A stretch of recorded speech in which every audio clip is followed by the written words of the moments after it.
আসসালামু আলাইকুম ভিউয়ার্স, কেমন আছেন সবাই? আশা করি সবাই ভালো আছেন। তো এই চার্জ কন্ট্রোলারটা কিছুদিন আগে লাগানো হয়েছে। এটার সাথে সাথে এই যে ফ্যানটা দেখতে পাচ্ছেন, এই ফ্যানের সুইচটা পরিবর্তন করা হয়েছে। ফ্যানের সুইচ পরিবর্তন করা হয়েছে, প্লাস এই লাইট লাগানো হয়েছে, নতুন সুপারস্টার লাইট, এই যেটা ডিসি লাইট। আর এটা এখন জ্বলতেছে কারেন্টের লাইটটা। তো এই সুইচ পরিবর্তন করা হয়েছে সবগুলা। তো এই যাচ্ছে আরেকটা ফ্যান, এটা আমি কিছুদিন আগে দেখাইছি আপনাদের ভিডিওতে। তো এই যে একটা লাইট, এই লাইটটা চেঞ্জ করছি, সুইচটা চেঞ্জ করছি, কিন্তু কথা হইতেছে এই ব্যাটারিতে সমস্যা। তো এই ব্যাটারিটা আমি এখন পরিবর্তন করব। এই ব্যাটারিতে সমস্যাটা, এটা হইতেছে একটা অটো রিক্সার পুরাতন ব্যাটারি, 230 এমপিয়ারের ব্যাটারি।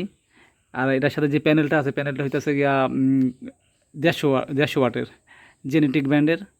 তো আমি প্যানেলটা আপনাদের দেখাইতেছি, দেখেন। এইটা আছে চালের উপরে প্যানেল, এইটা আছে প্যানেল 150 ওয়াটের বিশাল বড় প্যানেল। কিন্তু কথা হইতেছে ব্যাটারিতে সমস্যা থাকার কারণে চার্জ হইতেছে না। এই কারণে ওইটা পরিবর্তন করে আমি এখন রহিমা আফরোজ বা হ্যামকো অথবা বলবোর যে কোনো একটা ব্যাটারি চেঞ্জ করে লাগাবো, দেখি তারপরে কি হয়। তো যে কন্ট্রোলারটা লাগাইছি এটা সুপারস্টারের একটা কন্ট্রোলার, খুব ভালো মানের কন্ট্রোলার। কিন্তু কথা হইতেছে এই যে চার্জটা দেখাইতেছে এখন হাই চার্জ কিন্তু আছে, মিডিয়াম আছে, আর এই যে হচ্ছে লো চার্জ।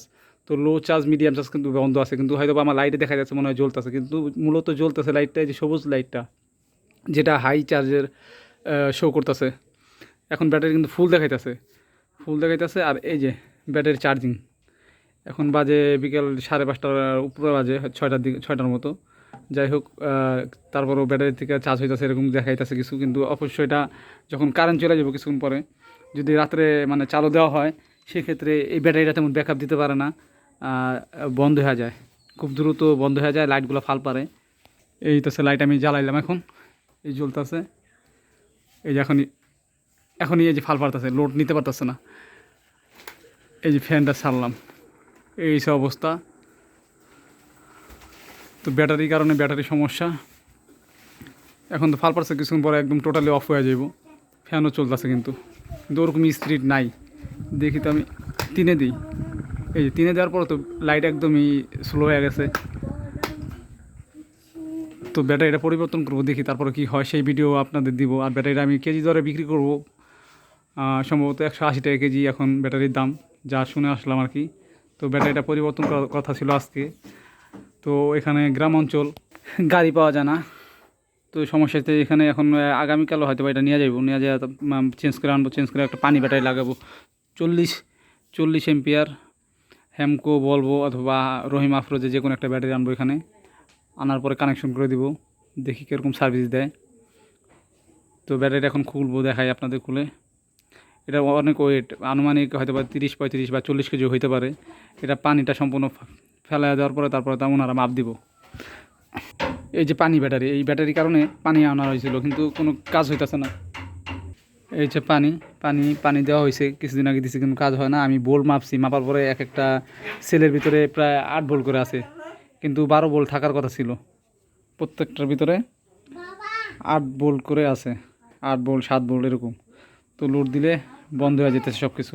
তো চলুন গাইস, ব্যাটারিটা খোলা যাক। ব্যাটারির ভিতরে কার্বন পড়ে গেছে,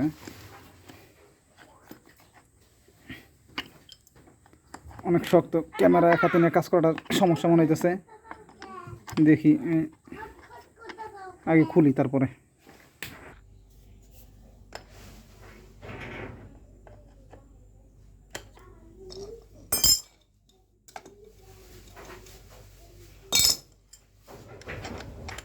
অনেক শক্ত, আয়রন পড়ে গেছে। এই হইতেছে ব্যাটারি, ঘর থেকে বাড়ি করলাম। নাটটা খুলতে অনেকটা কষ্ট হয়েছে, কারণ এটা মরিচা বেড়ে গেছে এখান দিয়ে, এসিড ব্যাটারি, তো এই কারণে কার্বন পড়ে গেছে। এই যে কার্বন পড়ছে এখান দিয়ে, এখানে একটু মাঝে মাঝে পরিষ্কার করলে ঠিক থাকতো, অবশ্য অনেকটা অবস্থা খারাপ। তো আগামীকাল আমি যখন ব্যাটারিটা বিক্রি করব, সেই ভিডিওটা আপনাদের দেওয়ার চেষ্টা করব। তো চ্যানেলটা ভালো লাগলে অবশ্যই সাবস্ক্রাইব করবেন, পাশে থাকবেন। আল্লাহ হাফেজ।